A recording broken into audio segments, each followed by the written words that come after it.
Welcome to your real estate podcast, another episode. And in this episode today, we are going to focus on agents, right? This episode is geared towards the agents, and we're going to talk about lead generation, right? I'm going to mention lead sources that I have used personally. There are a lot more lead sources, so we're going to get right into it. I'm going to list a lot of lead sources, then I'll tell you the ones that I have used, and watch to the end because I will mention what has been most successful for me. Quick background, been in the real estate industry for over a decade. Finally got my license about 4 years ago. I used to market to investors, sell them building materials and things of that nature. I'll go to their job sites where they flip houses, and I'll see what kind of windows they selling, and I ask them, hey, why are you buying those windows and not ours? What can we do to price match? Is it a quality thing? Or let's say paint or just shingles, whatever it may be. Worked for a huge building material company, but I was mostly focused on going to investors' job sites to kind of gain their business. And that worked for me for a long time. Had a few huge clients, had just random clients, and that translates into some of the things I would elaborate on as far as cold calling. And if anything, that's where I got my bones from, cold calling. You would talk to somebody who is spending a meager amount with you. You call them, you build a relationship. Next thing you know, by the end of the year, they've spent hundreds of thousands of dollars with your company, right? So I know cold calling works, and also visiting the job site. In essence, in the real estate industry, as a realtor, that would be like door knocking. Being there face to face is the best number one way to grow your business. People really do business with those that they trust. So the best way for a new real estate agent, or if you've been an agent for a while and you're not getting the business you want, the best thing you can do is simply pick up your phone. Pick up your phone, go through A to Z on your contacts, call them, just introduce yourself. How you doing? When was the last time you received a call from somebody just checking on you? Other than somebody you're very close with, right? So just go through your contacts and don't jump into it. You will sound as though you got commission breath when you just go in soliciting a transaction. So don't do that. Find out how they're doing. And people normally reciprocate. They ask you, so how are you doing? What have you been into? And then you tell them, hey, I'm into real estate. And then you go from there, right? First call should be introductory. Then you set it up maybe monthly or bi-weekly. You touch bases with your sphere of influence. And for me in the real estate industry, my first transaction came from my phone, people I knew in my contact. Second transaction also came from my phone, right? So it works. Every single year since I've been in real estate as an agent, I have sold at least multiple deals or one or two deals from the phone. And I don't work it as hard as I should, but I have other lead sources that I can elaborate on as we go. But if you're a new real estate agent and you like free because you haven't made money and you paid all these fees to kind of get going, first thing you should do is use your phone, use your contact, go through your contacts, call them, introduce yourself, and you never know. Somebody may know somebody. My last deal that just closed, which is the first one I closed this year, was from my sister recommending a friend, And last year I closed one from my brother recommending an in-law, And I've closed multiples with people I know. And that is just the easiest way. Use your contacts. When you go through your contacts, how many contacts do you have? And it also goes to, you never know. You may know somebody who's very financially unstable, but that doesn't mean they don't have family members or friends that are in a good position or maybe looking to buy a house. So the sphere of influence is number one. It works. Use it. The second thing I tried when I first started, and all of these can work, right? But we can, all of these can work. The second thing I tried was door knocking. It is probably one of the most effective because you're face to face with people. But same as cold calling, some people don't want you to knock on their door. You will see signs on the yard: do not solicit, beware of dogs. You're dealing with the elements. It's hot in the summer, it's cold in the winter. Springtime, you got pollen and all the allergies you got to deal with. In the fall, you never know where the temperature is going to be, but you can always make an excuse not to do something. So when I first got into business, looking for my first deal, I door knocked, got some good conversations. None of them panned out. And the reason why it didn't pan out, I didn't stick with that. I found other avenues to make business. But I'm very aware of agents who that is their only business model. They pick a neighborhood and they're known there as the agent. They go around door knocking constantly. They pick maybe 3 or 4 decent sized neighborhoods, and people know them and they get business that way.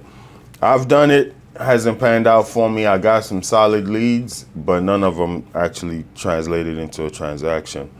The next one I would mention is Realtor.com.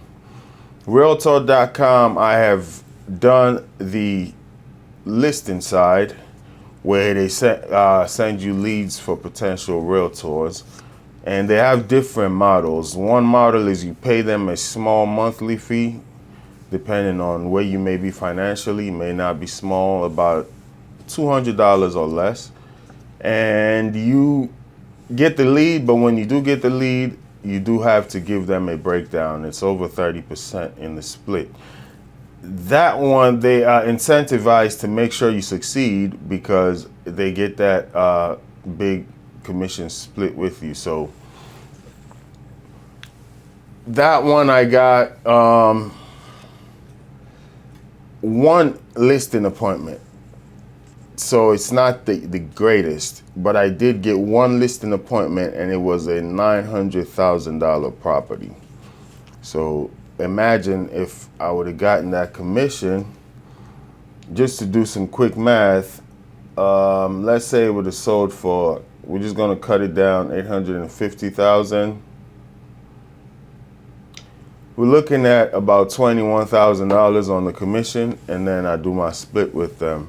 So the reason why that gentleman never sold is he ended up staying with the government. This was at the time when Donald Trump was cutting down on the government workers, and he was thinking, should I get the buyout? He never ended up getting the buyout, and he stayed up here. He had another house somewhere in the South that he was going to just sell this one and relocate. But that was a solid lead, and it does work. And they have another one, which is the buyer. And I just started with that one this year. I've had one lead so far in about a week. A gentleman was looking for a huge house, but it turned out he already had an agent. He just had a question about a particular house. So we'll see how that one pans out, and I'll keep people posted on that. Maybe there is something there, maybe there's nothing there. We'll see. But I know on the listing side, I do get solid leads. It's all about converting those leads, right? You do have some that are exclusive and some that are sent to you and another agent. If it's an exclusive lead, you pay more for it, but it only comes to you. A non-exclusive lead goes to you and another agent, and you pay less for that monthly. I used to do the non-exclusive leads with Realtor.com. I'm doing the exclusive now to where I'm the only agent that is sent that contact. And we'll see how that goes. Another lead source I have worked with is Redfin. And Redfin has a threshold for you to get in. You need to have closed at least 5 transactions, to my knowledge. I think within the past year or so, but at least 5 transactions. I did close 2 deals with Redfin. I currently have a contract that is, you know, has been signed and everything right now. So this will be my third Redfin deal. And they have a split as well based on the price of the home. The higher the price of the home, the more you pay them back. They do give you good leads. As you see, I've closed. This is going to be my third deal. If everything works out with this contact, you can say it's a good one. There are sides to the Redfin leads and also good sides. Good is you will get leads. The bad side is I honestly believe Redfin has Redfin agents. They are a brokerage from my knowledge. They have their own agents. And now I think they partnered with probably Rocket Mortgage or so. And they also have lenders. So their business model is very good. It works for them. But for you as just a partner agent with them, here's the downside is most of the leads they send you, at least they sent me, were for manufactured homes, condos under 100 grand. Honestly speaking, it didn't make financial sense for me to be chasing those leads. Most of these manufactured homes, they're on lots where you got to pay about $1,000 or so in ground rent, and most of these people are not aware. So they think they buy the house. Oh, this house is $90,000. I can buy it, but you still got to pay $1,000 a month on ground rent, and those have never panned out for me. You know, it doesn't make sense to be done paying your mortgage, but you're still paying $1,000 every month. You can get a condo in a better area, you know, and pay less of a condo fee. So I'll just say this much. Whenever the Redfin leads come, you get a ding on your phone.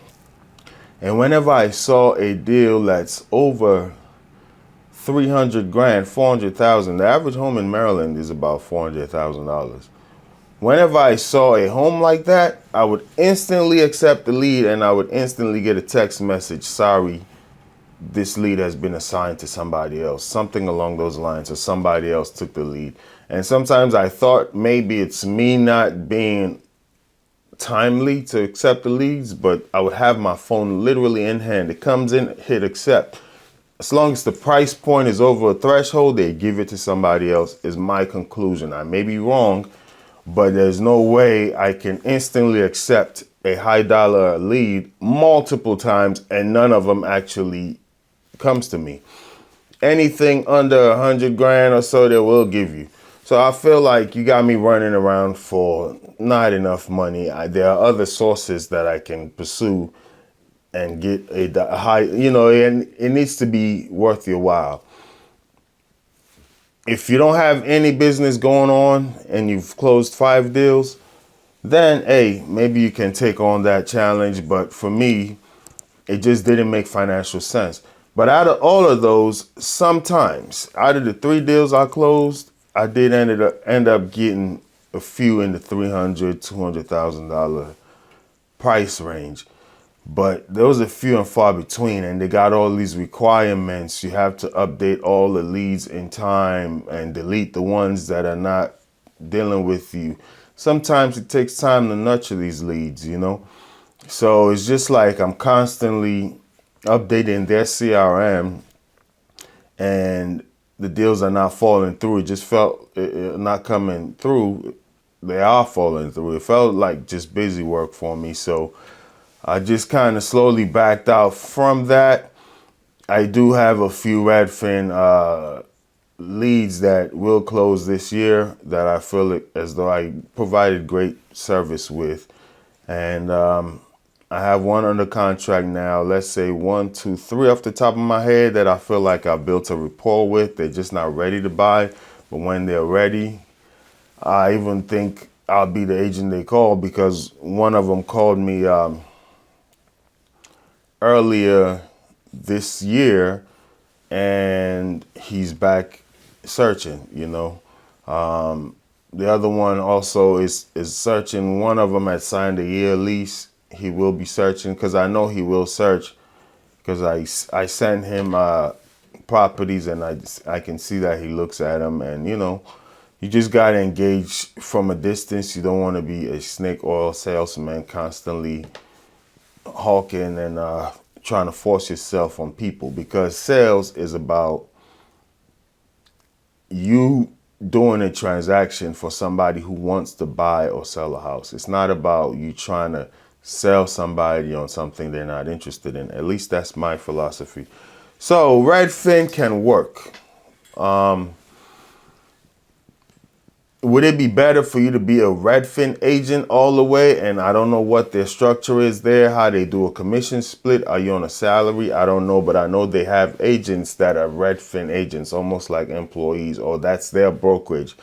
And then they also give other leads. When those agents are full, they hand down the other leads to other people. So it's almost like you're a bottom feeder for Redfin, and you're getting the undesired leads. Some of those leads that may come as undesirable, or that all their agents may be fully booked, you may get one or two good ones, which has worked out for me. But in the course of getting those one or two good ones, they have a partnership manager that's really hawking you to work these $80,000-$90,000 leads, which makes no sense to me. I'm constantly driving up and down for less than 100 grand, and I would give pushback there, and it hasn't gone so well. Obviously, it's their platform and they can do what they want to do with it. But that's my experience and my honest take with it. It can work, but there are better options, if I may. And one of the better options I will say is Zillow. But on the Zillow side, I think they're also leaning to a Redfin model, to where they are now almost getting to become a brokerage. And I'll tell you, just Zillow for me has worked tremendously, and it has also failed tremendously. There was one year where Zillow closed 10 deals for me. There was another year where I spent $10,000 with Zillow and I closed 0 deals from that 10 grand. I did ended up closing multiple deals from Zillow clients from the previous year, but not that year where I spent up to 10 grand and I had to stop, and I said, this doesn't make sense this year, because that was last year. The interest rates were so high, buyers weren't making a move. I did close 2 deals from Zillow clients, but those were clients that I had met in previous years that I had just built a relationship with. Either they wanted to buy a second home or sell a home they were flipping, and they called me. So technically that is still a Zillow lead, but it didn't come from that 10,000 that I spent last year. I got 0 from that, but I did get some leads from Zillow. I'll say Zillow, what gave me a red flag was I closed a deal in Bowie, Maryland for Zillow, and 400 and something thousand. Great transaction. The guy knew what he wanted. He grew up in the neighborhood, divorced. His wife is down the street. He just saw a house in his old neighborhood that came on the market, and he bought it because he wanted to be closer to his kids and things like that. And that's just his neighborhood. Even though he's divorced, he just wanted to go back to his roots. So he knew what he wanted. It was a straight up transaction. He actually knew the person that owned the house. That was his neighborhood. Smooth deal. On signing, the gentleman was asking me for a discount. And he said Zillow told him that if they worked with their agent, they'll get a discount. And we called right there at the signing table before the buyers came. We called Zillow to clarify, because I wasn't aware of that. And the person on the phone from Zillow was trying to tell the guy he'll have a conversation with him when I'm not there.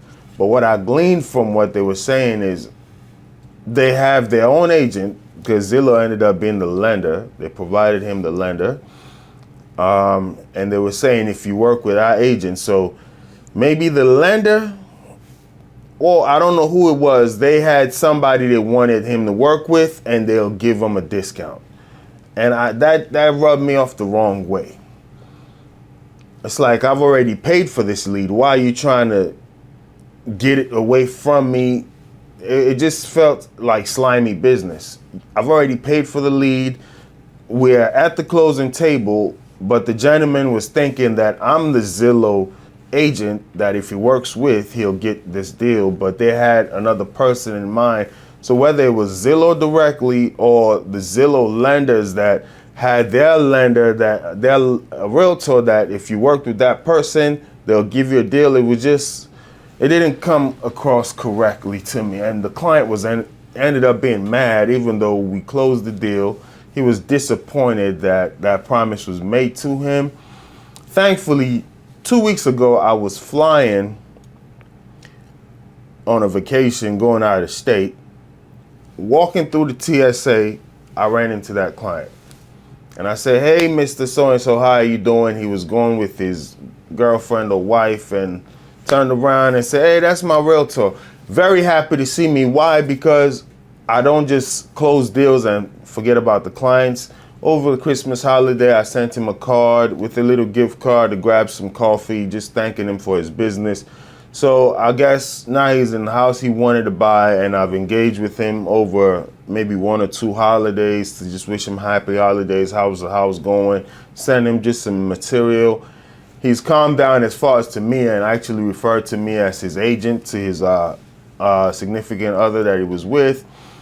Shook my hand. We had a great conversation. He told me he was going to Mexico. And I told him where I was going. He said, oh, you're going to stay in the cold weather. I'm going to go where it's warm. So at least I've built that relationship with that client. But it was a rough closing because of whatever promise that lender that Zillow had given him, So that let my antennas go up. Like, are they leaning more towards the Redfin business model, which is they'll have their own agents and they'll have their own lenders? And as an agent now, you got to either partner with these big brokers. If Zillow and Realtor.com all become brokerages, you got to either partner with them because your money is not going to be as big to fight against them, or you try the other sources that I'll mention here. You work your sphere of influence because these people know you and they trust you already. Your friends know you, your family members know you. So you go into those as a warm lead. They already know you and trust you. Zillow can't compete with that. Or you become your local expert in your neighborhood to where Zillow and Redfin, if they become brokerages, they cannot compete with you as the local person they trust. You got people who do toy giveaways in their neighborhood, turkey giveaways in their neighborhood. Some realtors do cleanup day. They do a trash pickup where they rent like a big dumpster and then they help all their neighbors load up their garage things. Zillow cannot compete with the human thing of you actually touching and meeting and mingling with your neighbors. Or you do home buyer webinars. Some people do open happy hours. I don't really get into the alcohol thing, so that may not be my strength, but some people do that. But there are so many different avenues where you can actually meet people. I know a lady who was working with a school, then got into PTA, and now she's built almost like a referral base from her PTA. So Zillow and these big brokerages cannot compete with the one-on-one and building. So it's still enough to go around for everybody. But one thing that let my antennas go up is like, this model may be changing with Zillow. But to me, Zillow has been very successful.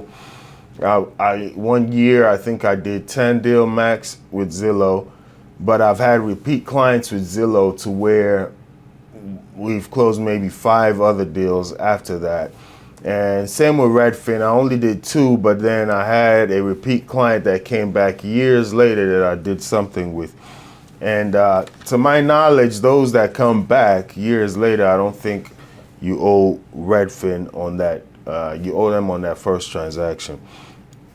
Farming, which is like sending postcards out and hand mail, that is a business model that used to work. I don't know how much it works anymore. I've done it. I still kind of do it, but I do it just so my name is kind of known. I'm not doing it to count on that transaction. And the way it has worked for me is I target specific people that I knew wanted to sell, and I keep them in my list of people I'm going to farm and send material to via just regular mail. And they have called me back over time. Maybe a year or so will go by, and one of them will call me like, "Hey, I'm ready to list my house. Are you ready to go?" And then the last one I want to mention is Vulcan 7. On the list of leads, Vulcan 7 has always worked for me. And just this year, I had a gentleman from Vulcan 7 a lead that I got a year ago or 2 years ago, listed his house. I think he was overpriced. It didn't sell. But he also referred me to his neighbor. I ended up closing his neighbor's house. She had to sell. She had to move. And honestly, she was going to go into foreclosure. She was barely hanging on to her mortgage. She had to sell. So we priced it at a decent price, mid 300s, actually high 300s. She was aiming for 4. I told her, if you really got to sell, 368, 370 would be where you want to go. She knew that as well, but she wanted to push for closer to 4. But being that she had to go, we dropped it down to 368 or something like that. And the week we did, we got 2 offers. And she said it herself, I knew if I get to 360, I'll sell. So I did that deal for her, and that was a Vulcan 7 lead that referred me to his neighbor. His neighbor sold, and he didn't sell, but he saw the deal and the work I did for both of them, and we actually got him under contract. So it's not like we actually got 2 offers, 1 under contract, and then we found out some issues that were wrong with the structure of the building that he had to repair. The buyer just backed out, and he has now repaired it apparently, and he's ready to go, and he called me up. So that's a Vulcan 7 listing that I'll get this year that is coming from multiple years ago. And once again, even though we didn't sell, I just didn't throw it in the trash can. I sent him things over the holidays, text messages, periodically call. Now he's in my contact. You use your phone, as I mentioned in the beginning.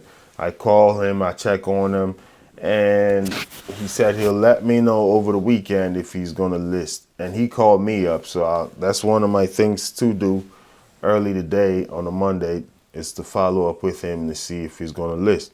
So my first listing came from Vulcan 7. Annapolis, Maryland.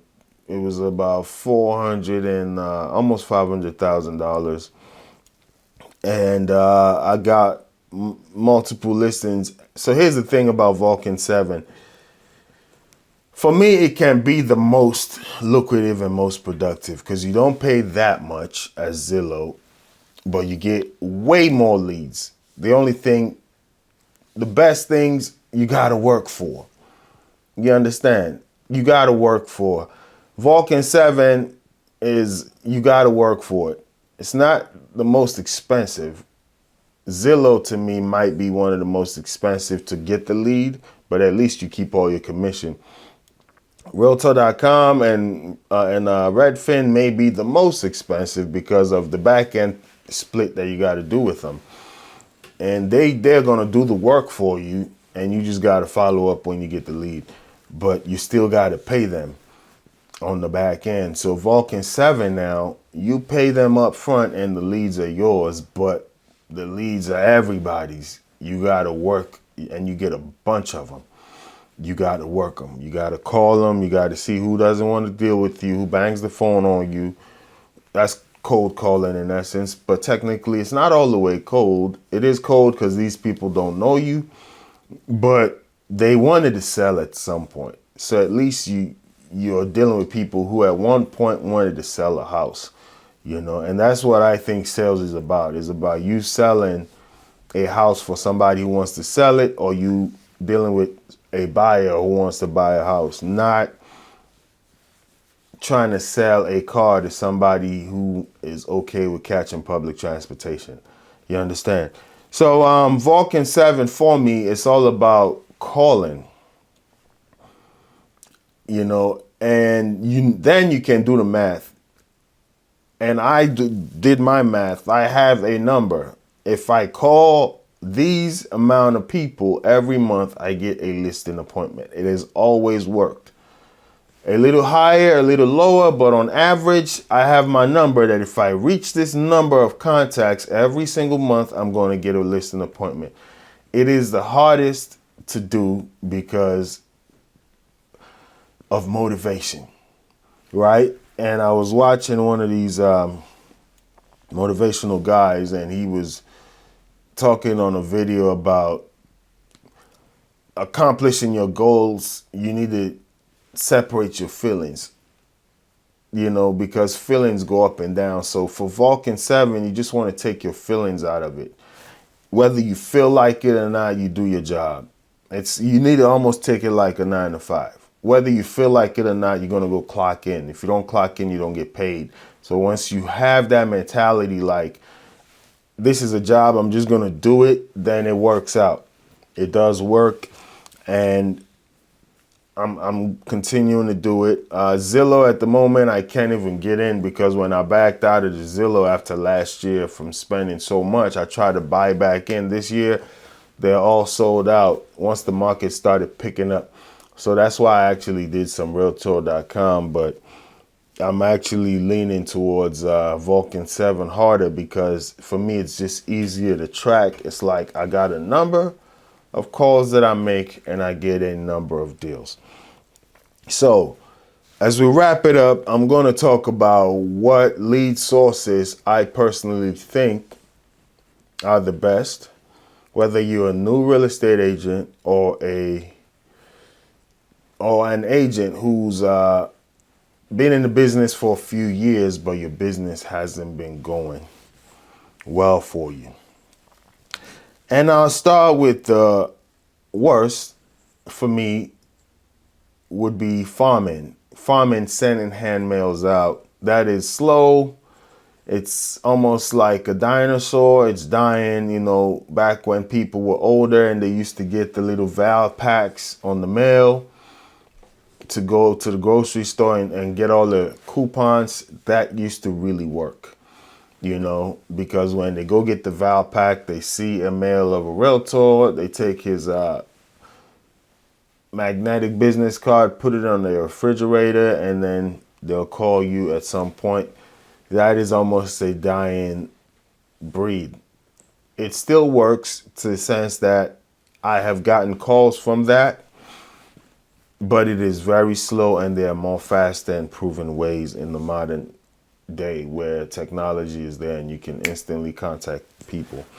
So farming, I would have to put all the way at the bottom. And once again, there are way more lead sources, such as working with banks, and then you become a real person where they give you their foreclosed properties to sell. There are investors, there are other websites. There's a Facebook, there's social media, there's YouTube. There are all these things, content creation, TikTok.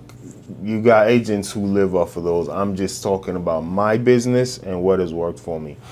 I do YouTube, as you can see right here. And for me, YouTube has been like used as a tool to solidify my status as an agent, right?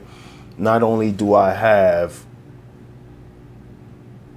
resumes and houses that I've sold now, but YouTube videos come handy when I get a question from a client. I do answer them and I send them a video like, hey, check this out. When they ask me about the Maryland Mortgage Program, I can just send them a video. Hey, this is what I know about the Maryland Mortgage Program. Here are links, but check this video out that I did. You can watch it on your spare time, or first time home buyer, home seller.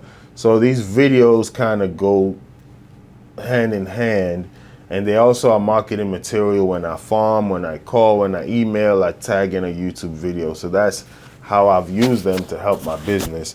But they haven't given me a business, just somebody searching online, find me and call me. I haven't received that. I've possibly have, and I don't know, because I get leads through my websites, and maybe they originated from YouTube. I don't know. but I still do them. So there are business models, but the ones that have worked and haven't worked for me, farming is one that it can work, but it's slow. The next one I would say would possibly be door knocking. Door knocking, once again, I built some rapport. I just couldn't do it. It was too time consuming. You knock on doors. Sometimes people are in there, don't want to open. Same with me. If I don't know you're coming, you knock on my door, I may not open. So door knocking, it's not my thing. Once again, this goes to what you are most comfortable with. Door knocking is not my thing. Why go drive around, burn gas, walk in the heat, knock on 5 doors? In the time I'm doing that, I can possibly sit on the phone and call 100 people. If the goal is to talk to people, I can do it faster. But door knocking is the most effective because you get face to face with people, right? But slow, same as farming, which is hand mailing material out. Slow. They can be used to complement. For instance, for me, farming can be used to complement. If I have already spoken to you, I can farm you now and send you material and stay, connected. Third, from the bottom, I would say is Realtor.com. Didn't close anything with them. Surprisingly, I put in some more money because I feel like they have a model that can work. I did get a lead that was pretty solid. Unfortunately, he didn't move. That's nothing I can do about that. He was considering it, and I'm still, going to keep farming and working with that. And then even recently that I got back on Realtor.com about a month ago, I've already had 1 or 2 solid leads. One of them is already listed, but I don't think their current agent is doing the job. So they reached out to me on Realtor.com, and when I spoke to them, I didn't even know the house was listed. It's just I went to make a CMA form, and I'm like, oh, you guys have listed already. Yeah, but I said, well, I can't really solicit your business legally if there's a listing there. But if you ask me personally, I think you guys are overpriced. I would love to take the listing, but I see a house that is double your square footage. It's a very nice neighborhood, but it's sold for $5,000 less than you guys are listing right now. And it's right around the corner from you. Multiple houses have sold that are double your square footage that are not going for as much as you are asking. That's just my personal opinion.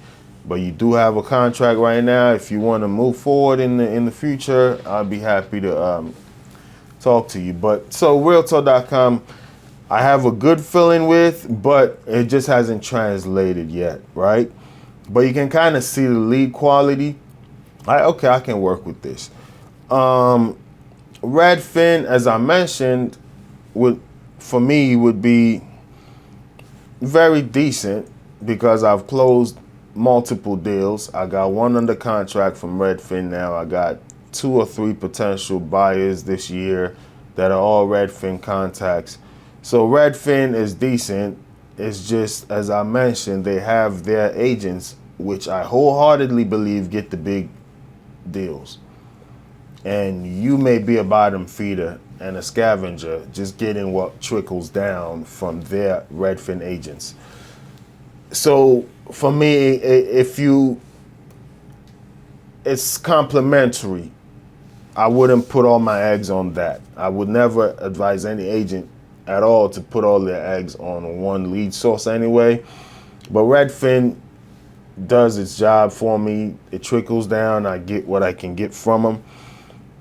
But I got to pay them a lot of money when we do close, up to 33% or even higher based on the price of the house. But that is a model that works. Just be ready to go chase a lot of unqualified buyers, if I may. People that are buying $100,000 houses, $80,000 houses. Is it really worth it in this area when you can do other lead sources? And for instance, when I target a certain amount. I don't go higher than I've done, and I don't go lower. I'm in a nice price range, you understand? But Redfin now, like I mentioned, the quality of the leads, you get a bunch of no good ones and you get one or two good ones, but it has worked. It's up there. Next one would be my sphere of influence. As I mentioned, every single year, one or two deals come from people I know. Has always happened. And I would always recommend, it's the cheapest one for a new agent. They trust you already. They know about you already. Always work your phones, work your sphere. Second on my list would be Vulcan 7. And Vulcan 7 really can be number one on my list.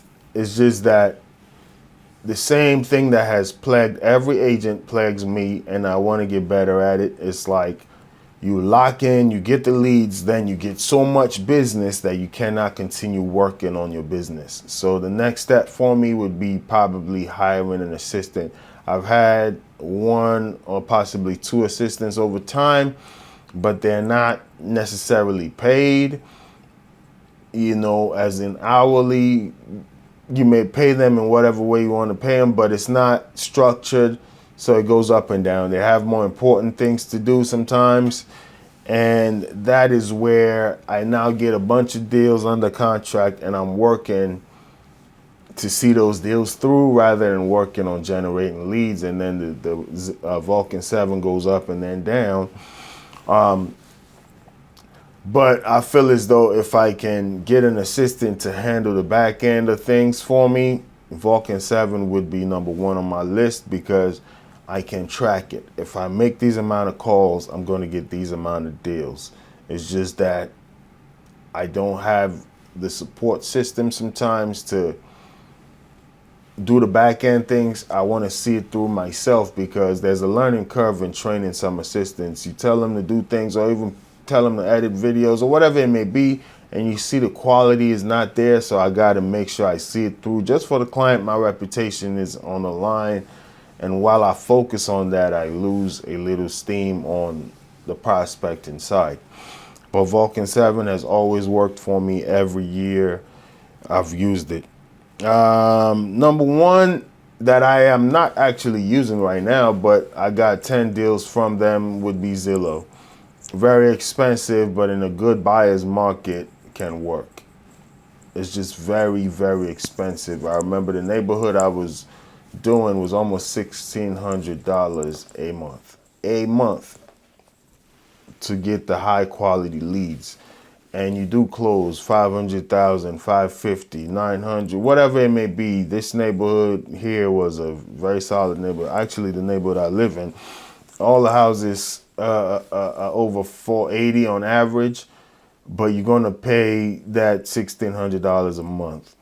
And then when it does close, it may be 13,000 plus. So it's worth it. But when you go into a year like last year, when interest rates are through the roof and nobody's buying, Zillow still wants that $1,600 a month. So what I recommend for anybody doing Zillow is constantly check on a monthly basis how many leads you're getting and how many are you converting. Change your zip codes if they're available zip codes, but don't keep pouring out money that you're not getting.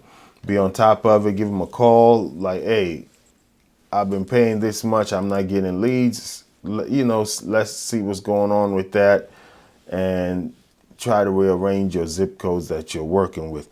Well, I hope that has worked. I would say number one that has worked for me, that I wouldn't think is number one, is Zillow. Number two would be Vulcan 7. If I can consistently work on it, I would put Vulcan 7 before Zillow, just because of the cost and systematically how that can work. Number three would be my sphere of influence. Number four would be Redfin.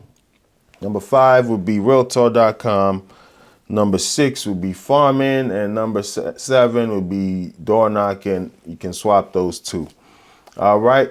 Well, I hope those worked for you. Thanks for checking out the channel. Please leave a comment down below as to where you do business and what's your favorite lead source. I would like to know. Thank you very much. Your ultimate hub for real estate insights, breaking news, entrepreneurial wisdom, investing strategies, and self-development hacks. If you're ready to expand your mind and stay ahead of the game floor, you're in the right place.